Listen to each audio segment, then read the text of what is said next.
Who would be a Wolves fan, eh?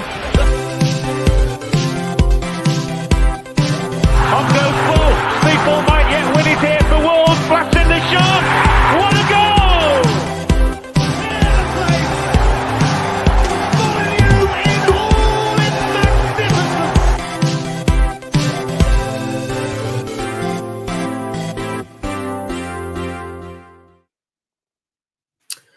Hello, Wolves fans. I've been here. It's me, Little Dan, hosting tonight's Wolves Fancast latest episode where we'll be talking about all the latest from Wolves, whilst previewing the upcoming tour of USA, where we'll be featuring against Crystal Palace, West Ham and Red Bull Leipzig. On tonight's show, I've got with me Jeffo, Stu and a new member for the Wolves Fancast this season, Rich Griffiths. How are you, Rich?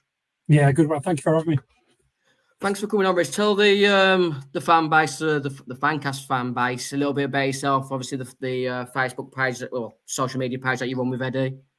Yeah, so Eddie and John, obviously, I run there with moderating the Facebook page for that, for the Big Wolves group. We've got several thousand there now, but as you can see, got a problem with collecting Wolves shirts behind. It's a bit more than a hobby now. The missus would agree. Yeah, Wolves fan all my life, so just massive onto goalkeeping kind of things. I used to be a goalkeeper, so yeah, quite fun to be able to do as a hobby, really. Tell us some of your favourite pieces. You've got a Wolves goalie shirt just over your left shoulder there at the bottom, the Mike Stoll era one. Yeah. And I've been looking for in an extra large youth size for a good while now. Tell us about some of your favourite pieces, Rich. Yeah, it's probably one of them, to be fair. Obviously, I've called Matt Murray, one of his last ones, match worn. I've got a few match worn signed stuff, obviously, through John or through the site, through Steve, quite a lot of Steve stuff. It's hard to pick one, really, to be honest. There's that many. I picked up something random yesterday. I had a Freddie Eastwood I picked up yesterday. So who knows, eh? Something different. Yeah, let's see. You've got a serious collection there. It makes mine look pretty pitiful, to be honest. Stu, another decent collection behind yourself there. You've even got the Wolverhampton Wanderers dartboard. How have you enjoyed your summer, Stu? Obviously on the back of the Euros and being one of the King Kilman Club founders, how disappointed was you to see him leave this summer? I mean, as you can see from how shiny I am, I've kind of enjoyed the summer quite a lot, really. The Kilman thing, it's obviously disappointing, but you're not going to turn down that amount of money for him. And like we've said for years, everyone's got their price. To make that much profit on him is outrageous, really. So, I wish him well. I mean, he never let us down. He never let me and Pricey down, who were founders of that club. And we liked it from that game against Leeds, where he first got attention away in the lockdown year, where he was excellent that night under Nuno. And you think, well, okay, we've got something here. Can he push on? And he did. And I thought, yeah, he wasn't a shouty man at the back, but I didn't think he leading by example, I suppose you could say, about him as a captain more than anything else. But yeah, fair play to him. He's got his move back home, so to speak. So he's closer to family and all the stuff that they went through in the last couple of years, being from where they come from. And yeah, fair play to him. England, whatever. That's a normal now. Danny P in the comment section, Stu, absolutely glistening. Honestly, you're shining star in more than one way for the Fancast. Jeff, how are things with you? Bags pretty much packed now. Going to be our man on the ground in Florida for the tour this week. Yeah, it's been nice just to get a little bit of a break from everything. Just trying to come back a little bit more refreshed next year. People may be disappointed or happy to see my face a little bit around a little bit more next season. But yeah, really excited to be in Florida. Flying out in the morning. It's going to be good. The club have really been good on the whole USA tour front. Anyone who's been involved with it, the Wolves fan groups over there who helped set things up with Wolves, and the club themselves have set up a hell of a lot of events for the fans that are going, whether it be Maryland, whether it be in Florida, or in Florida with Miami and Jacksonville. The club are doing a hell of a lot out there, so it's going to be a fantastic experience for the international Wolves fans and for anyone who's going over there. Pat your sunscreen because it's going to be really, really hot. But you have a good time. So really excited, really looking forward to it. And let's get going back into the swing of things. One guy who isn't going to be making the trip to the US is my favourite, Daniel Podence. Reportedly, he's picked up a bit of a calf strain, so he won't be making the trip. Whether there's 100% truth in that to be seen, with links being for the player going back to Olympiacos. It'd be interesting to see how this one pans out over the summer. Have Olympiacos got the money that Wolves want to get the wide man back over to Greece? I still think he's a player that could be a lot of use for Wolves. But one player that has seemed to have come back into the picture this week, Stu, is Gonzalo Guedes. Come out a bit of nowhere, that one, really. I think the fact that he's actually made the plane, and Gary had him featuring the game against Bristol City on Saturday in that 3-0 win. Has he got another chance in Wolves? Has he finally got a knuckle down to try and make a name for himself at Wolves, or is it just try and get him in the shop window in some capacity during this tour?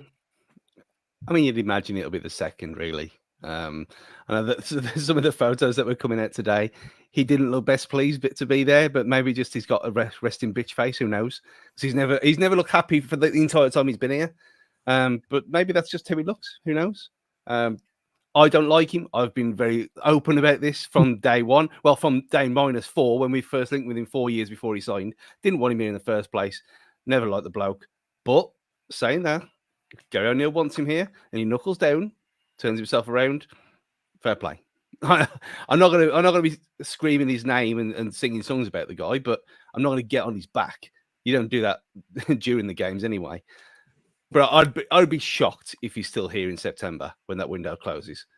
He just seems, after what he said as well, and you look at the other two, you look at Fabio and everything like that, and he's clearly got no future here whatsoever. Who even knows where he is? Well, we know where he's been. But fair play if Guedes is getting back in the groove of things, if he's integrating himself in the squad. Who knows? I mean, Podence, it looks like he's done his duty. He's punched that guy out for the races from Master Swang. So he's left on a high for me for doing that. But the whole thing about, he's already bought a house in Greece anyway before he came back here, and it, like the writing was on the wall. He didn't want to leave. So he's got 1 year left. He's not going to sign a new deal, is he, in 12 months' time? Just get a bit of money for him, let him go with our blessing in the end. But Guedes, I'm amazed. I'm actually amazed he's here. Where do you stand on the Guedes situation, Rich? Yeah, Guedes is a bit of a strange one, isn't he, really? We haven't seen anything to justify him staying. But then, unfortunately, you can't say he's justifying a move because he's been bang average wherever he's gone. So I think he's another one that's going to be just like Fabio Silva, that's going to bounce around on loans. We'll lose a lot of money. Hopefully, we'll get him off the wage, but at least if he does go, which would be a start, because I think he's probably on a month anyway. But yeah, but you never know. Gary O'Neill brings people in and you think, okay, if he wants him, he likes him, and he wants to play for him, fair enough. We're going to support him. But yeah, like Stu said, not my kind of player. I'd rather him go somewhere else and fail there rather than keep failing with us, really. But yeah, the Guedes one is a surprise more than anything. I think the Podence one's a bit of a strange one too, but not as much because he's still proving his quality. He did obviously a lot last year for Olympiacos. So yeah, the Guedes one, I don't know. I'm happy to drive him to the airport. It's not a problem. Frustrating situation is with Guedes, Jeff, because he did come with a bit of potential. He had one of his best seasons literally before joining Wolves when he had a bit of a goal scoring spree for Valencia, but probably the straw that brought the camel's back with Jeff Shea and Jorge Mendes, that relationship that was quite promising at one time at Wolves.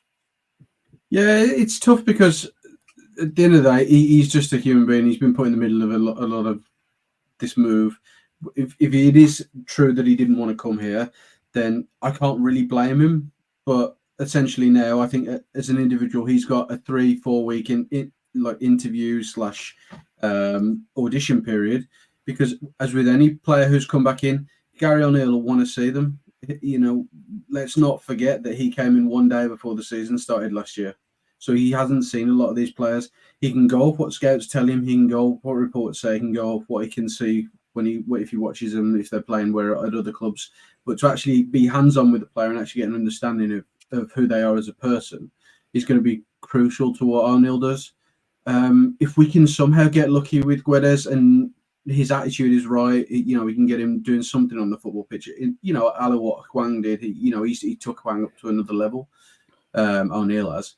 So if he could coach him and get him right, and Sean Derry and them can do something with him on the training pitch, and we get a player who's maybe not worth what we paid for him, but £20 million player, £25 million player down the line, it's good. And I think a lot of it in with Pedence, he's O'Neill, when he come back in, O'Neill said he wanted to see him and he wanted him to be part of his plans in pre-season because he hadn't seen him.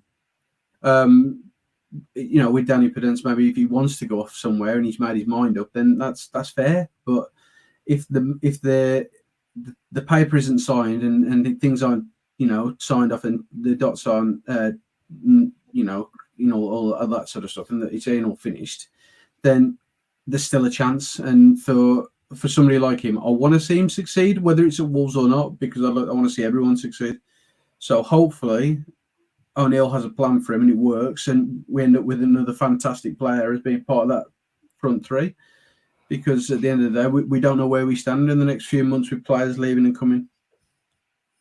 Yeah, definitely. It'd be interesting to see how Gary O'Neill treats the situation with Guedes. He could be a really useful addition to this squad if he does finally just get his head down and actually want to commit to this team, because on the back of his spell at Villarreal, he's probably really low in regards to football credit at the moment. This is probably the biggest contract he'll earn going forward, unless he starts kicking back into form for Wolves. Be interested to see where that one goes. You mentioned Fabio Silva earlier on in the show. Bit of a mess in just every aspect of the moment where it comes to Fabio Silva at Wolves.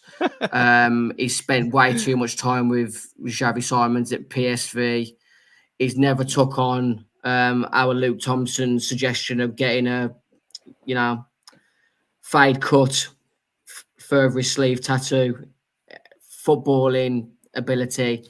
I still believe there's a striker there that'll play at a decent level, but it just seems it's never going to happen in a Wolves shirt again for Fabio Silva. It's just similar to Guedes. If he is going to leave this summer, what sort of deal are we expecting to get for a player that's really low with sort of stock value? It's a really frustrating situation. Where do you stand on Fabio Silva? Is he burned his bridges with you, Rich? I think he was one of them that's really never.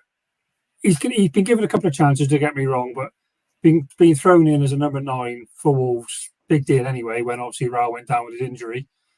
Running the line in the Prem with very little experience, he was really struggling, and you could tell. But again, had to keep playing him and get playing him, and then obviously, let's be honest, we all got on his back about it because he's bang average. But 18-year-old kid come out of a decent team, had only played, well, I think 10, 12 games from them. So it's another real tricky one. A lot of money paid. That's probably real heavy on his shoulders. That's weighing. I don't think he minds how much he's earning a week by wherever he goes, but it's just not done it for us, which is a shame. We hoped, but it's just not happened, has it? No, frustrating. Like I said, I think that was another part of the relationship with Jorge Mendes turning sour. I think Matt Hobbs has pretty much got control of transfer dealings, hopefully, by the looks of things at the moment. What is Gary O'Neill going to be cooking in Miami this summer, guys? We've got 3 fixtures against West Ham, Crystal Palace and Red Bull Leipzig. It's not even reported, there's been instances now in the 2 pre-season fixtures against Como and Bristol City of a back 4 formation. Can Gary O'Neill finally get this back 3, back 5 system off the Wolves' shoulders, Stu? Is that something that you want to be seeing going forward, a back 4, or is the unnerving habit of us being a back 5 side always going to be at the forefront? I think the key point there is that Kilman's not there anymore. So you got more chance of it actually working because he can't play in a back 4. A bit like when we tried to play Cody in a back 4 and it didn't really work. I think you look at the players that are there now, like Mascara, he played in a back 4 last year. No problem at all. Totti has done it in the past. So it's the same thing, that he's earned our trust And this is his first ever pre-season as a manager as well, remember? And he's adamant that he wants to stick with a back four. If he's been doing this for the last 2 months, drilling it, well, by the time kickoff happens, drilling it into them that, yeah, we're playing with a back four. You've got no security now. You've got no one else sorting your mess out behind you. Great. We've got, I mean, Lamina can drop there anyway, and he more than likely will drop back and kind of add a bit of security there on occasion. But this team has been back three, back five for 5-6 years now. And none of the personnel are there who started with it. So surely at some point it has to change. And they haven't been playing this for their entire lives. I mean, I know you're getting them out of certain habits and whatever. But you look at the players that we've signed as well. You look at Lima, who looks like a revelation. He can play there. You got yet another lookalike in other Gomes on the left who can do wing back roles as well. So you have got players who can drop back if need be. So I don't think it, like Gully said last season a few times, it's not a set back four anyway. It's quite fluid at times. But it's just that lining up as a back four from the start that's going to get in people's heads that, yeah, we haven't seen this for a while. When Nuno tried it, it was abject failure. But like I said, we've got different players now, so it's worth a shot.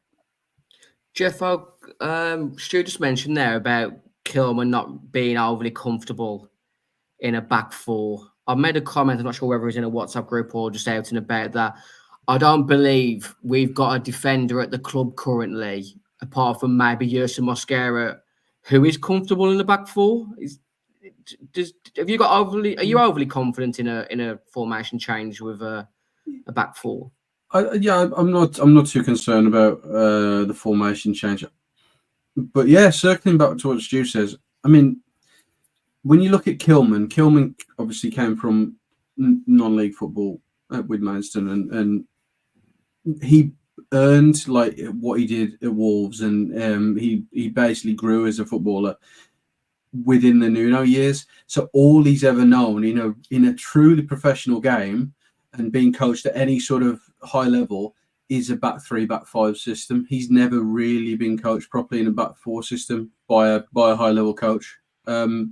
So it is kind of been pigeonholed into it.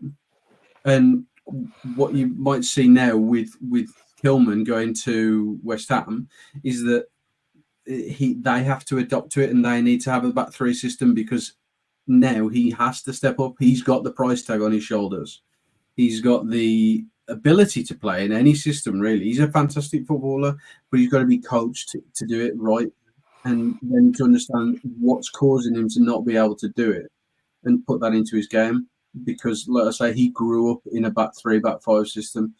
Yeah, he had his formative years in futsal or, different types of the game and a much lower level of the game. Any sort of like high level coaching is always coming in the back three, back five system. So he was kind of on for a loser. But like circling back around to what you were saying is within the club, yeah, we've got Yerson Mosquera. Toti's a fantastic defender. Craig Dawson's still here. Let's not forget that. He's not going to be a mainstay in the side, but he's played in many, many systems in back fours, played right back, played centre back. There's a hell of a lot of experience to be pulled on within the club. And we don't know if they might bring in another centre back as well in the coming weeks. But we have to trust what Gary O'Neill is doing, because the results that he got last year, okay, we tailed off again going towards the end of the season, but we can see what he was doing is so much better than what has come before. So what Nuno was doing at the end of his tenure, what Bruno Lage did, and what Julian Lopetegui was doing with the club are night and day as to what Gary O'Neill is doing. Gary O'Neill is coming with fresh ideas, an actual football way of thinking. He wants to coach the footballers. We can see, and there are tangible results. You've got footballers at this club who have improved under that one season with Gary O'Neill, and that was without a pre-season. So the results just speak to everything that the man is doing and the man has done. So we've got to be patient with it. There might be issues, but we've got to, as fans, try and adapt ourselves as well to the right mindset that we want to step forward with a young, promising up and coming manager who's got ideas to change things within this football club. I'm going to come back onto that comment in a moment about the Wolves fan base having to be a bit patient with this set of players, and obviously Gary O'Neill's first full pre-season as a head coach. Jeff, I just mentioned there, Rich, about the possibility of Wolves bringing in another centre-half this summer. Would a new defender be high on your priority? And I want you to give a decent enough answer there, because I'm going to try and quickly swap my Wi-Fi router to a different connection, because I'm seeing myself as slow as Christoph Berra back in the day. So give us a good answer. That's slow. Well, yeah, it's going to depend on quite a few things, really. Depending on who players, who's going to leave. Are we going to lose a few? If people don't leave, and maybe he's looking to replace probably Dawson with, the age. Dawson still produces. There's no question about it. But do we need to bring in someone that he can kind of, coach up a little bit and train to be who he wants to play in a back four or, a five? Because Dawson can still do whatever he wants. He's still got the quality, but it's whether you can have Totti, Dawson and Mosquera together or as pairs. Something we don't know. We've seen Mosquera do well, obviously on his loan, but is he going to do this in the Prem? That's now going to be the question mark for us. But yeah, if we can do with one for sure, because again, if one of those goes down injured for 5-6 months, we've just got a pair of centre halves again. So we're probably going to have to go for someone. Who that's going to be? Centre half, I have no idea. Obviously, the lad from Porto looks like he's going to sign a new deal, which is unfortunate. But again, good luck to him. Yeah, David Carmel was a player that we were linked to recently. Thomas Beelan from Feyenoord, as well as Nico Elvedi. Those sort of free transfer rumours to Wolves have sort of died out in the last couple of weeks, haven't they? So it'll be interesting to see where Wolves go in this defender market this summer. One player who has been linked with a move away, which has also seemed to have died in over the last few days, was Hwang to Marseille, Stu. Rumours of a sort of possible takeover at Marseille. They've just signed Mason Greenwood and, if I'm correct, Højbjerg from Tottenham. So they aren't being hesitant with spending money this summer. Wolves have apparently said that Hwang's not for sale, but every player's got his price, hasn't he? Yeah, and I think Hwang's price is significantly higher than everyone else, because you got to balance out the merchandise and the ticket sale costs to his loyal followers from the great island of South Korea. I'll be quite sad if it did happen. A bit like Kilman, I've never had we had the whole year of calling him Hwang, which was a bit bad, really, in hindsight. But he was another one who was absolutely transformed. And comment there from Alex, watching O'Neill with Gomes in the documentary shows his attention and patience. Exactly the same with Hwang. You look at a guy there who was dead and buried. He had no future here. Look what happens. Gary O'Neill comes in, transforms the guy. He has his best season ever. So, for that point of view, you ain't getting a striker / winger with them kind of returns and his marketing potential for anything less than 35-40 million, surely. So, am Marseille going to pony up that? Probably not. And the guy who's in charge, I mean, I read an article on The Athletic about it, and he spent over 500 million in the last 6 years anyway himself. So that's before the takeover. So they have been throwing bad money after good, really. But I wouldn't expect Hwang to go, because he's too valuable for other reasons other than on the pitch as well. Yeah, I've said that. He's the marketing value alone, when Wolves are trying to break that sort of the Asian market, it's too big of a player. Obviously, he's had a good scoring record last season. If we can keep him fit, similar to Pedro Neto, we've got two exceptional players in our forward areas, but Pedro Neto's another one, isn't he, Rich? That's been linked again to Arsenal again this week. What sort of money do you think Wolves should be asking for Pedro Neto, Rich? When he's fit and firing, he's 50, 60, 70 million quid, but when he's injured, he's worth nothing, isn't he? So he's very, very similar to Hwang. Everyone thinks he's injury prone, and he kind of is, but Hwang's not. I'd rather keep Hwang and leave it at that, but for Neto-wise, he produces. He's amazing, like those games last year. Again, look at it, he's lights out when he's firing, but this is why the big boys want him. If they can... You can manage him. If he goes to say City or Arsenal, is he going to play every week? He doesn't really need to, does he? So they might monitor his injuries a little better. If he's fit for us, he has to play. Well, he doesn't have to play at City or Spurs or Arsenal. They can bring in someone else to do it, and he can come on and have 10, 15 minutes and, massacre people going on a wing. So for me, I'd like him to stay, but at the same time, you can't turn down 50 million quid for someone. Unfortunately, we're in a position where we could probably put that 50 mil towards centre half, a couple of young wingers, job done. That helps us for another 12 months until the next cycle of ins and outs come along. But it'd be a shame to lose him, but at the same time, you can't turn down good money for people like that. I have thoughts about this. It would be heartbreaking to see Pedro Neto come on against us first game of the season away at the Emirates, and it'd be even more horrific if he scored the flipping winner against us. It's just, I don't even want to think about that. Obviously, the ticket sales for Arsenal go on sale to gold season ticket holders on Friday, Stu. Mm-hmm. Yeah. After all the nonsense over ticket prices in the summer as well, not just here, throughout the country. I mean, there was a thing about Coventry today as well, where they're not selling memberships to their kids unless they're a child of a season ticket holder, which is fucking insane. That's just a membership, not alone a ticket. The Arsenal's concession price is superb. 18.50 for an over 65 for a Wolves fan to go to Arsenal. You can't argue with that.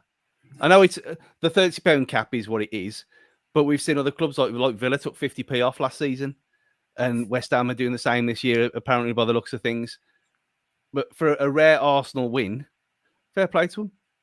And I got my travel sorted last week, and I'll be there 9 o'clock on the old button, ready to book. I'm actually genuinely excited now. I've been saying it for a while now, and I don't know whether it's just the influx of new signings or Gary O'Neill having his first full pre-season as head coach. I've got a feeling we're going to get something at Arsenal. I don't know what it is. We ain't got a good record there. I feel like a lot of their big players, Rice, Saka, might have a bit of a hangover from the Euros. They're not really going to have a long break, are they, after the Euros finishing? I think if there's ever a chance we're going to get a good result at Arsenal, it might be that first game of the season. Bigger shocks have happened on the first game of the season in years gone by. Arsenal, I'm supposedly close to signing that Calafiori from Bologna, and I've been telling my Arsenal fans, supporter mates, I think it's an absolute ridiculous move. Italians don't win the Premier League.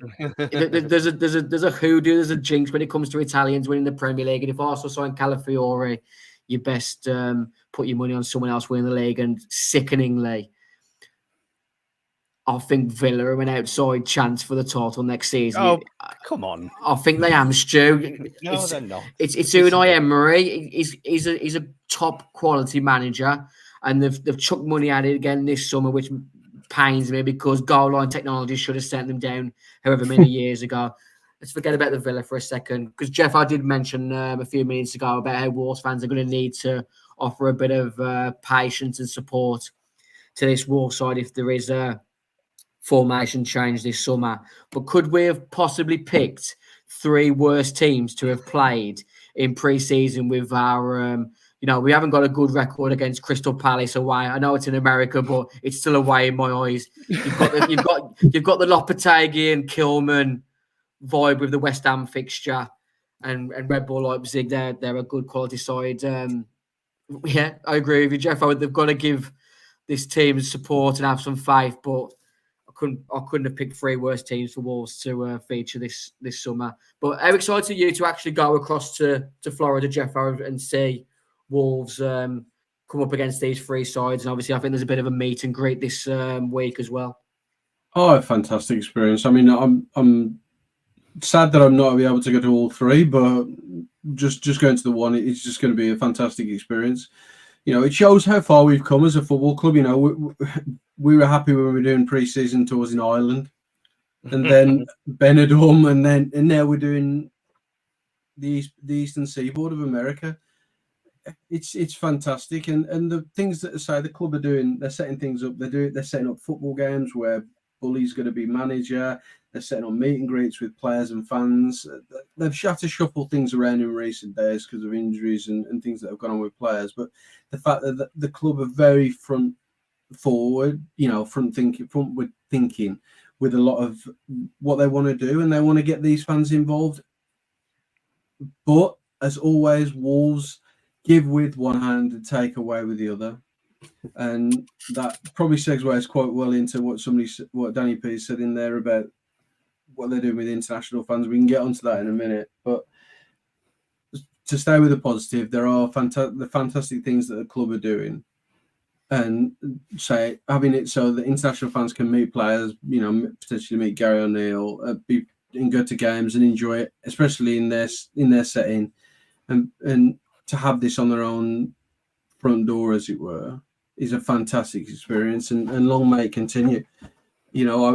I wish we'd have done Korea last year. That would have been great.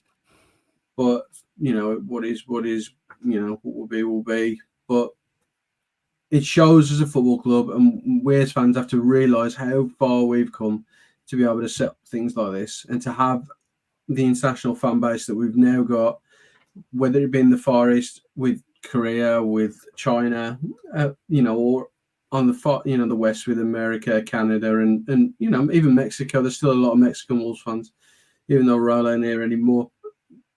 It's fantastic to have that, and it shows growth, and it shows how far we've come in terms of a football club, in terms of success. We've not won anything in that time, but we've got semi-finals of competitions, quarterfinals of competitions. It just now the club need to kick on and go that next extra step. Yeah, I could totally agree. I'm jealous that you're going to this tour, Jeff. I've had some great pre-season memories over the years gone by of mostly being hammered at grounds like Crewe and Shrewsbury, watching Stephen Fletcher score a bicycle kick in flipping Ireland against Bohemians or wherever ago it was. You can't take moments away like that, but when it comes to sort of seeing Wolves abroad, I am fully jealous of you, Jeff. Are you going to all 3 games or one in particular? Just one. I'm going to West Ham, one in Jacksonville. So hopefully I'll be able to meet up with a few of the Wolves fans who are going down there. If you see me, come and talk to me. I'll talk to anyone. It's good that I know we're having a fantastic following going out there. The Wolves groups who are in the USA are setting things up as well. So if anyone is still thinking about going, I know it's really close now, but anyone who might just have a random bit of spare cash or can afford to go, please do go along and be welcome with open arms. And the American fan groups, like I say, are setting up loads of things as well. So hit them up on social media, the normal big ones that you see around. Let's just quickly talk on another segment of when Jeff gives, Jeff taketh away. Let's quickly talk about the international membership scenario that's happened today, that the club will no longer be setting aside tickets for international supporters groups, international membership now mandatory to have the chance to buy. Bit another annoying situation that's come out of nowhere, Stu, and talk us through it. I mean, I know where you throw straight to me. You want me to rant and go mad again. Look what happened last year when I stuck tape to my face. We got the bollards painted, didn't we? So I don't know what I can possibly do for this one because the 71 quid ticket in the Billy Wright for category A games is fucking ridiculous. Let's just say what it is. It's mental. This one actually it makes no sense at all because who are you selling these tickets to then? The whole point of the international tickets was you keep, I think it was only like 100, 250, something like that maximum anyway, that they keep back. For people in Worldwide Wolves, which is not, it's just a name for the group of fans worldwide. It's not an actual supporters group. They're in the individual ones. As far as I know, and what I was told earlier, that they've all got their own individual supporters groups and they're all recognised. To get tickets, you just part of this international group, you get a bit of tat and whatever, but then you get this option on tickets.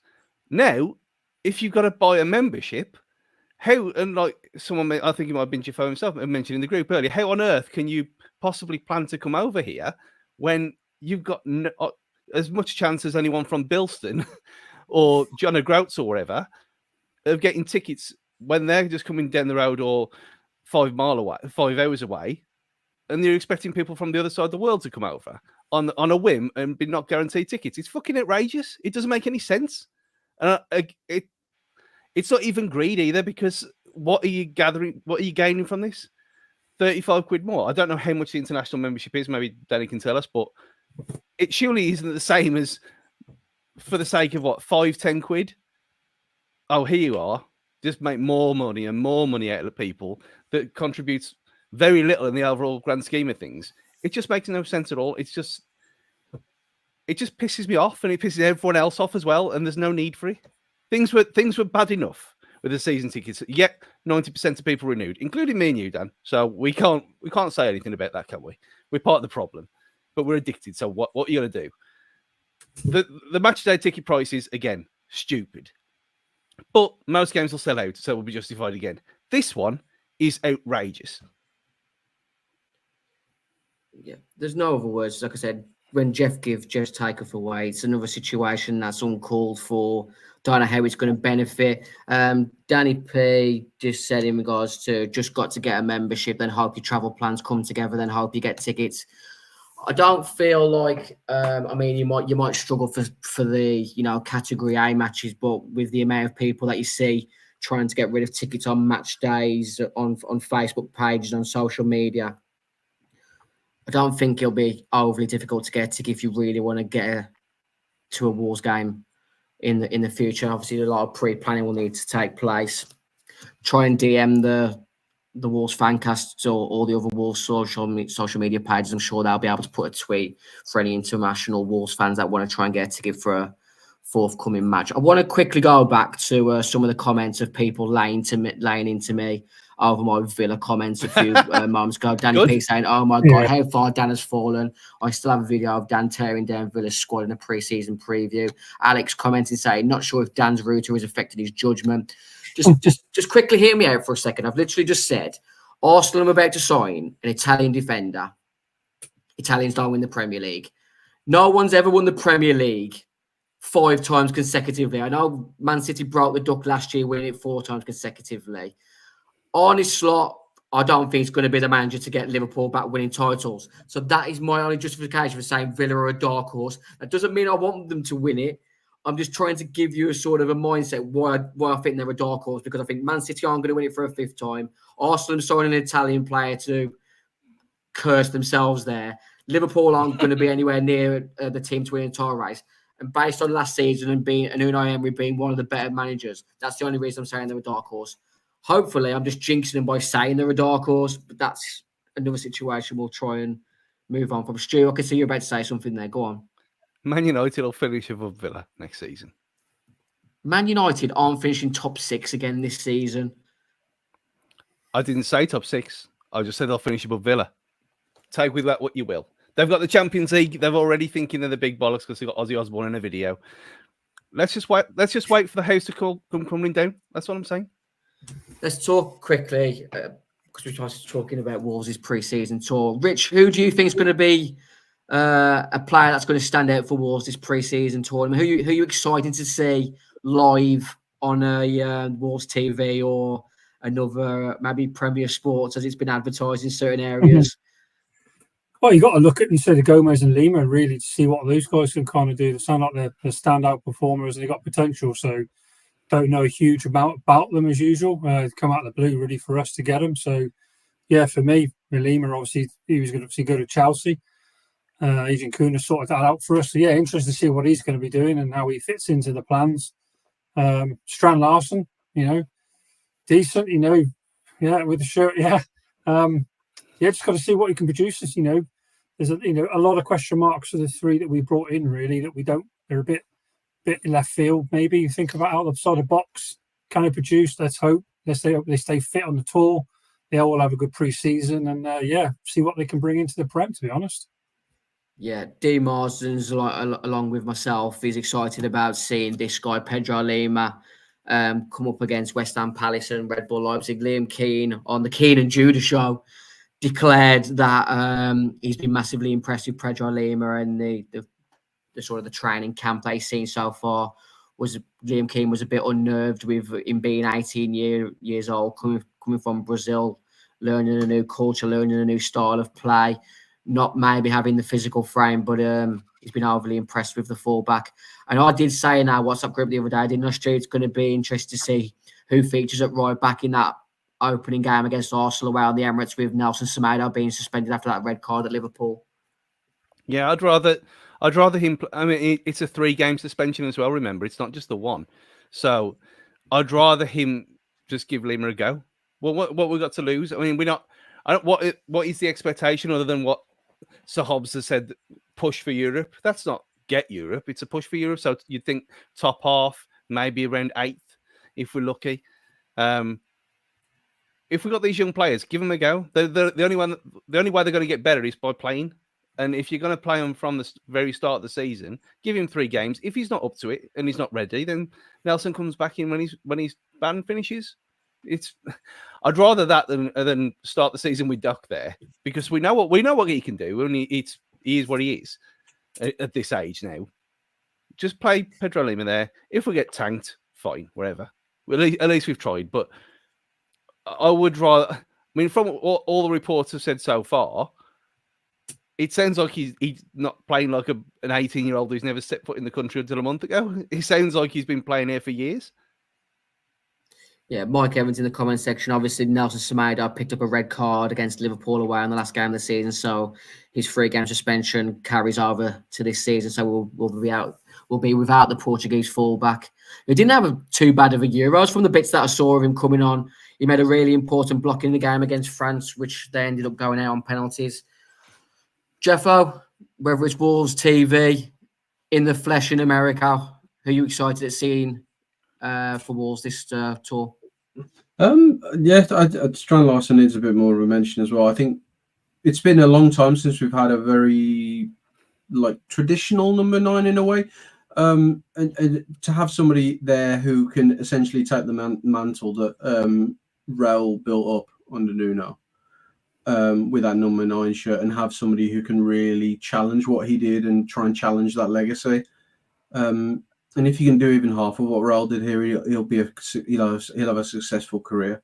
So just seeing how he adapts as we hope he will in these games. You know, he built for it. He looks like a player whose physicality is ready for the Premier League. You know, he's come from coming from the Spanish league, where the strikers, they don't get the same sort of treatment as the Premier League, but he'll be built up. I'm really excited to see someone who can be a focal point for our attack, because we need that. We've always lacked having a plan B in a lot of games, especially since Raul had his injury. So being able to do that and have a player who's competent at that within the squad. We're not worried about if their leg might stop working, a la Kalajic. Fabio Silva, totally unproven in the Premier League, and whether he's actually going to step up. We don't have these conversations anymore. We've bought a ready-made striker, and hopefully he can show it on the pitch, because at the end of the day, the work that's been done and the scouting that's been done in the background, you see the successes that we've had already under Matt Hobbs. So I have every confidence that the players that they're going to bring in are going to be the right players for the system. And with the coaching that's been done by Sean Derry and with Gary O'Neill as manager, I can only see positive signings making difference to our sides. So Strand Larsen, Pedro Lima, obviously, he's getting enough talk as it is. But these two, I think we're going to see two fantastic footballers come here. And it's an exciting time to be a Wolves fan. One player that I'm excited to see whether he gets much game time this pre-season, and I was excited the season before last, is Chiquinho, Stu. If we can get him in form and a proper target man number 9 like Strand Larsen, they could be the wild card that I was getting a semi for with Chiquinho and Kalajdzic before Kalajdzic's knees went out on him. Yeah. I mean, that performance at Chelsea was one of the best I've seen it was one of the best cameos I think we've had in 6 years of being in the Premier League this time around. It was superb, but then it collapsed. So in that, well, he didn't collapse. He got clattered, didn't he? Let's get it right. He was got a bad clattered injury, and wasn't he, in that Burnley and it- pre-season fixture? I mean, his leg disappeared, and now his leg's back. So, I mean, he worked his way back, and you look at some of the reports and some of the footage and highlights of what he did on loan last season, and you think, well, okay, he's getting back there if he wants to be here. It's the same thing. He's come back from a horrific injury, proved it for an entire season on loan, and now he's ready here. So he's. I mean, I'd completely forgotten about him again until you just brought him up. From what the bit that we saw of him beforehand, he was really exciting. He was almost like Adama with end product straight away. And then you look, is that pace still there? Who really knows? But again, it's another reason. Like one of the comments, like Chris Rogers there, anyone cautiously optimistic. I really am. And you look at the feeling from April, May to now, and although I'm done with this club be killing me off again. Every year the same. But now, I mean, maybe I'm being foolish. Maybe I'm getting suckered in yet again. And come February, August, it's up as usual. But at this moment in time, on the 24th of July, I'm really optimistic. And I think top 7, maybe. I mean, I'm getting more excited being on here and reading the comments of people. 7th, 8th. I'm not cursed him, Alex. I haven't cursed the kid at all. I think Chiquinho... The only problem is who's going to play, where these players going to play. What we've actually got options, which is scary because we never have options. Do you know what I like about this current Wolves squad? And it's sort of what I grew up loving about Wolves is having out and out wingers who just want to beat a fullback and cross into a brute of a target man forward, wherever it's flipping. Proper football. Get it down the wing. Get it in the box. Get Ewan Roberts or Avard Flow or Don Goodman on it. Here we go. Top 7, here we come. It's hard not to be optimistic, isn't it? I think Plastic Sock just commented saying we had an increase in scoring last season in spite of not having an adult forward for the last third of the season. I felt really sorry for Chihuahua and Fraser, but like that killed us, didn't it? The commentary game is going to hurt for a good while. Joao Gomes mentioned it in his documentary, which I thought was a fantastic watch, produced by Yanni from the Wolves media team. Have you saw the Joao Gomes documentary, Rich? Yeah, I actually watched it earlier, to be fair. It's bang on, isn't it? It's something you didn't know he was dealing with, some personal issues like that, and it was quite cool to kind of see it, really, and him explain it a little bit and a bit about him, because you don't really see much about him, He's a dog on the pitch, and he does his hard graft, does everything. He flies into tackles, which is what we bloody love. He creates, I love the guy. He's great. Another one we really want to keep hold of. But to me, I think, he's a superstar in the making. Obviously, already a full Brazil international as well, which is mad to say that. We've got another potential superstar on our hands, but as usual, it's keeping hold of him, and that's the problem. So. He has been linked to a few clubs over the last few months. Whether there was any sort of legitimacy to those links, we'll see probably. But he's got at least another season at Wolves, I think. But if he has another season compared to last season, he's another player that will likely have terrors for him because he's a quality player and a quality guy, Jeffo. Yeah, it's fantastic to see what he's done. Sadly, I've not seen the documentary yet, so I'm going to try and watch it later on tonight. I've been a little bit too busy, but just to see as somebody who's come from the lower parts of Brazil and build himself up and come here and be on the conversation for a lot of top Premier League clubs is brilliant, and to have him as part of our club is something to be proud of, because the club have been able to identify talent, bring talent in and build them up, and not only build them up as footballers, build them up as people and be there for people.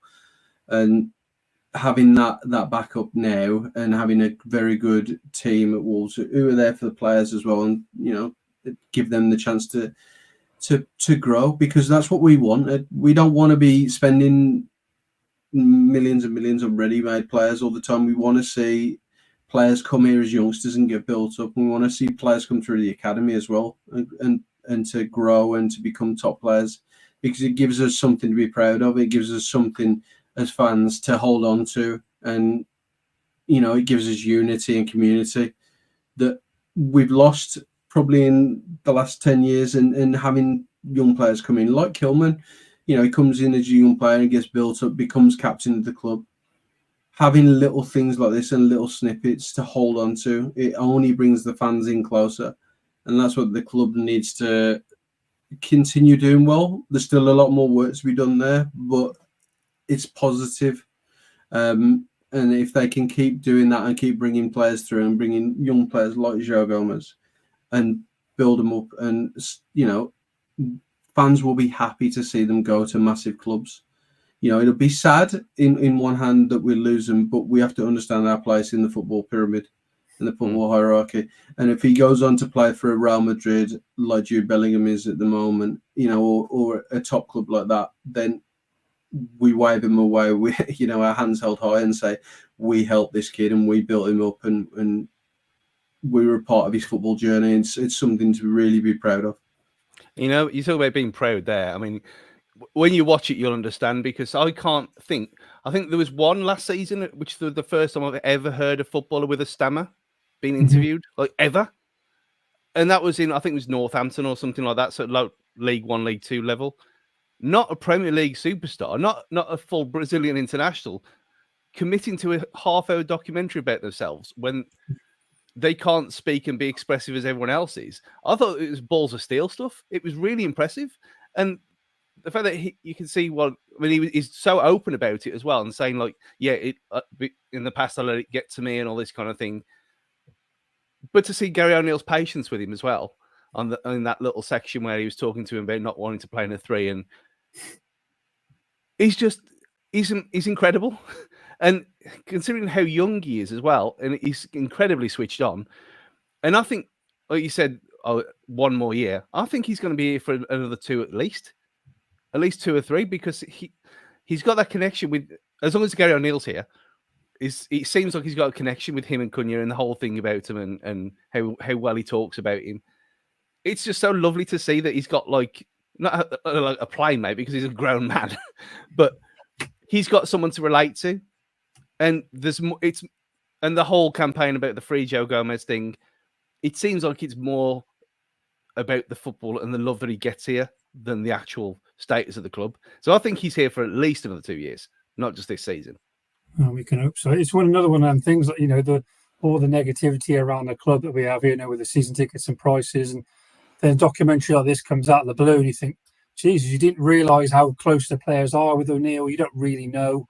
But it's a good understanding of what they're like on a training pitch, the honesty they've got with each other. And, yeah, you can see they both trust each other, O'Neill and him. So, yeah, I say for Defoe to have a look at it and watch it, so quite an eye-opener, to be honest.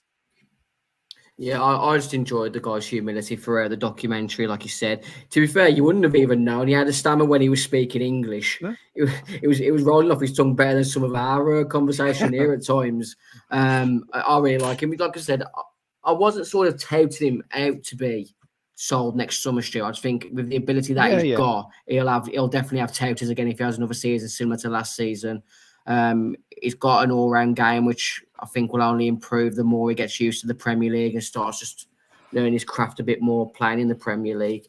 I think Gary O'Neill is a key part of this squad, really, isn't it, going forward? I think if we can keep Gary O'Neill for another 3 or 4 years, I think some form of success has occurred if Gary O'Neill's here for that long. Because I think the more he does, he's going to have tails as well if things do go well for him.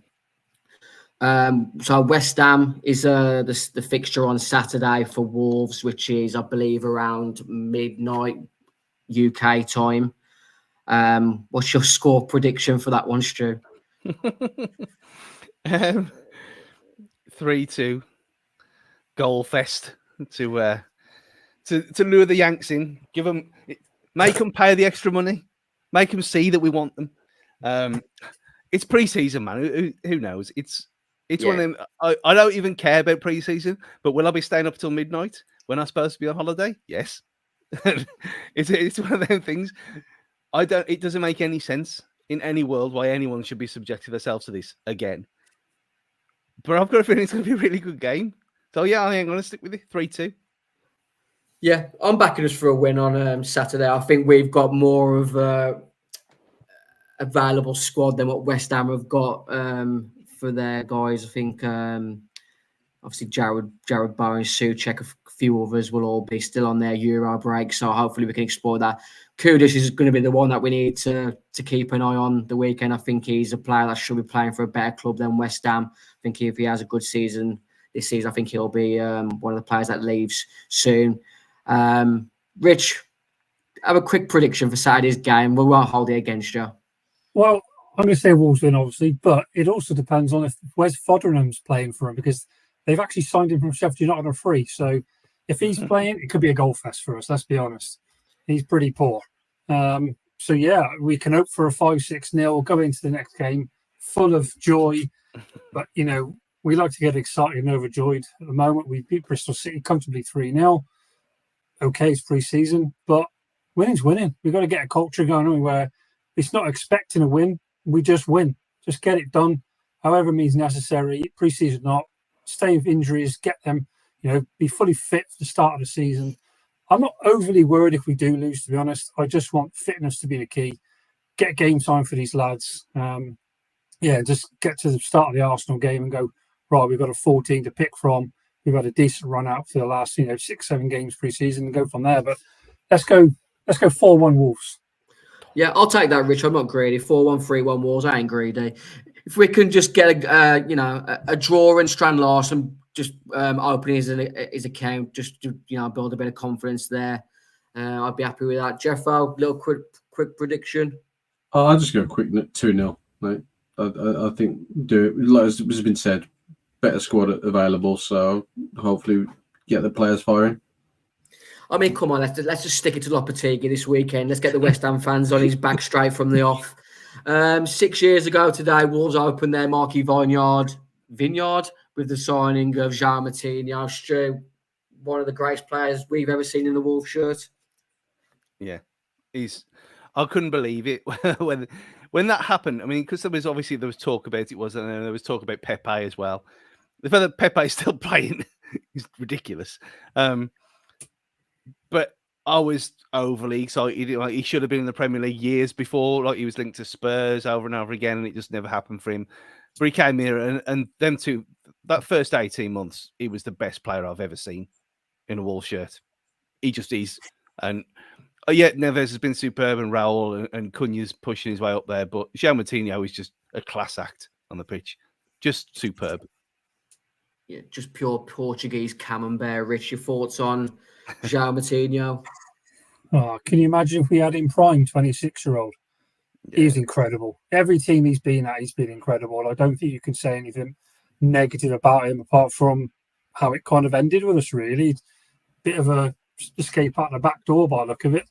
But I guess being told he's not wanted, there's no deal. I guess he can upset you, but he gave everything for us and to us and gave us a hell of a lot of joy in the years he was with us, let's be honest. 5'4" genius, absolute maestro, run things. That's me. That's me. 5'4" genius. Joao Moutinho is 5'6". Like I just mentioned, let's stick it to Lopetegui. He didn't allow Joao Moutinho to have his goodbye send off. I don't know whether that's because of Lopetegui or Moutinho being stubborn, not wanting the goodbye, but taking away that moment from us was a Sarah moment in the Lopetegui era. Quick thoughts on Joao Moutinho, Jeffo.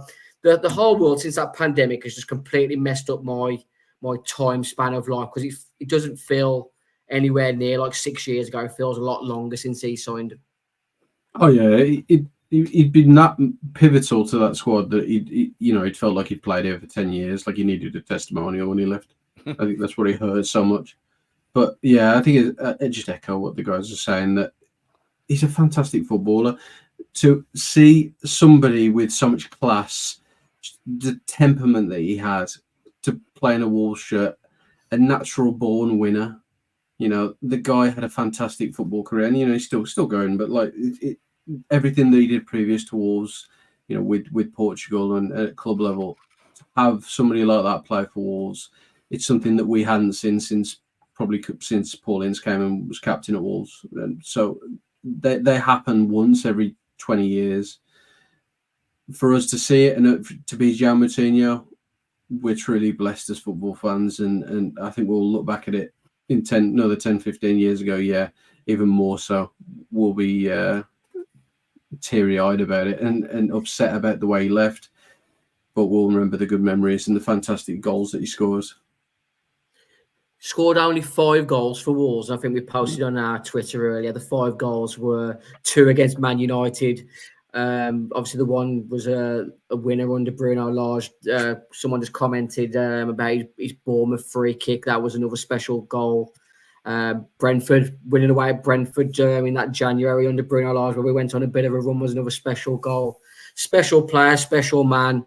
Like Jeffo said, absolute privilege to see him in the Wolves shirt. And like Jeffo just said, probably the longer it goes on, the more we try to grow up as adults, we'll appreciate how good he really was at Wolves. And special moment when it was unveiled with that Cortina's background music and all the trophies they'd won and all these other international caps they'd gained, and went on to become Portuguese second highest cap player, I think, during his time at Wolves. Sad to see him go, but yeah, special player. Speaking of special players, myself, Jeffo, and Rich will be partaking in a future seven-side tournament organised by Dazzling Days, always Wolves channel in association with the Wolves official charity, Wolves Foundation, on the 7th of September at Compton's training ground. There's a Just Giving page, which you can find at justgiving.com/page/Content Creators Cup 2024. Hopefully, you'll be able to donate to the Wolves Foundation, because we did a bit of a event at Moutinho last week where we did the actual the group draw. We've been drawn against Always Wolves. That'll be our first fixture, and then we'll be coming up against Wolves Media, the Wolves Foundation, and the Wolves 77 Club. In Group B, there's the Wolves Report, the Wolf Pack, WCRFM, Old Gold Pack, and Talking Wolves. So it's going to be a good day out. Tickets are available, I believe. I think they're £5 per person, and all £5 of that sale gets donated to the Wolves Foundation. Wolves Foundation is a entity which is separate towards the club. Wolves, the club, only provide them with a certain amount of funding. They get a bit of funding from the Premier League and other forms of donations, but it's something that we need to try and support. Wolves Foundation is key to the community. They do a lot of projects and campaigns which helps the people of Wolverhampton, whether it's help with poverty. I think it's called poverty bedding for people who are without shelter. They do a lot of projects in regards to sort of helping people with dementia and mental health problems. One of the key things that was mentioned during the event last week was that Wolves Foundation have got a project called Moutinho Memories, which helps people with dementia. And there's over 70 people on the waiting list to join that project. And for me, hearing that amount of people on a waiting list for a project which needs to be a lot more funded to help these people is something that we as a channel really want to be involved in. So if you could help us with donations, like I just mentioned, go to that Just Giving page, because it's really key. We try and help the people of our own city, because recent governments haven't been helpful to people above the Watford gap. So do what you can. Just mention the Just Giving page. So yeah, we'll be back on the 7th of September. Hopefully me, Jeff, and Rich can be proactive. Let's see if we can get ourselves out the group and try and raise some funds on the day, like I just mentioned. justgiving.com/page/Content Creators Cup 2024. We did win our recent charity match, didn't we, Jeffo, at Moutinho against other Premier League content creators. That was a great day. You captained us that day, Jeffo. Who would you like to see captain Wolves for this forthcoming season? Mario Lemina seems to be the front runner. Cunha's been linked. There's a lot of people still saying that Craig Dawson, they want having the armband. Who's your Wolves captain for the forthcoming season? That was an excellent segue. I love that. Yeah, I mean, you've already said it, to be honest. I think Mario Lemina is surely going to be the on-pitch captain. Having Craig Dawson as club captain in a similar role to what Sam Ricketts had when he was here would be a fantastic move by the club, and something that makes total sense, especially with his experience off the pitch, the stuff that he could do for the club, being a local lad as well, in the area, and linking up with groups like the Wolves Foundation. is only going to be useful for the club and do the right thing by the fans and those who need it in and around the club. So yeah, Mario Lemina on the pitch, yeah, 100%. Rich, your captain for the season. Yeah, I couldn't agree more, to be honest. I would say, a bit of an outsider as well, Gomez, just watching that documentary and how much trust he's gotten in with O'Neill. But again, obviously, knowing with his stammer issues and things that he's been dealing with, he might not want to be as vocal as others, but don't all need to be a vocal captain, do they? Let's be honest. Yeah, Lemina for me, obviously, yeah, keep him. Dawson is potentially going to be not a starter, which maybe a good voice. But yeah, Lemina with me. I would say I definitely agree with you for that one for sure. Joao Gomes, similar to Ruben Neves, Stu, could be a future captain here if things go well. Obviously, takes control of his stammer a bit more as he grows to being accustomed to English culture. Mario Lemina, Craig Dawson, possibly Cunha have all been linked to the captaincy, but 2-3 years down the line, Lemina may not be here. Dawson will probably have retired in maybe 3-4 years from now. He might even be at Wolves at the end of next season. So there is a possibility of Joao Gomes being a future Wolves captain. Yeah, absolutely. And like Rich just said, that is his only stumbling block is communication. You don't want to put pressure like that on someone, especially with someone who suffers with that. Yeah. So it can be. I mean, we had the we don't want to say, but Gareth Gates managed to get over it in a very public way. So, and I'm not even taking the piss. He clearly did. He couldn't speak on Pop Idol.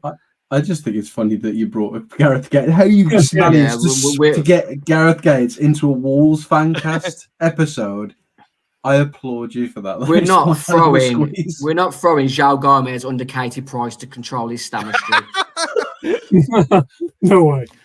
I mean, there's no words for that, is there? I'm done. I think I think you're looking at. You don't want someone. We had Kilman, and the captaincy affected him. He wasn't the same player as captain as he was the year before. Lemina does that job anyway. I mean, it's a bit left field, and stay with me.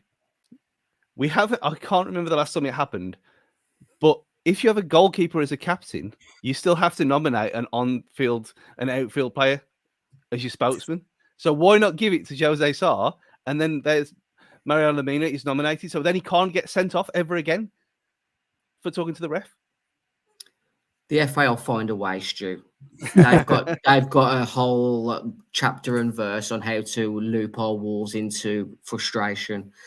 Thanks for joining myself, Stu, Rich, and Jeff on tonight's Wolves Fancast episode in association with our new partners, the Sports Social Podcast Network. Hopefully you'll join us again, I believe, on Sunday, where we'll be reviewing the game against West Ham. I hope you're all doing well. Thanks for joining us. Hope you're doing really well. And the recruitment for Wolves continues to blossom, and we try and keep as many of our better players this summer. Fabio Silva can leave tomorrow as far as I'm concerned. Remember to follow us at Wolves Fancast across all social media. Please press a like on the button before you leave. And take care of yourself. See you Sunday night. Bye-bye.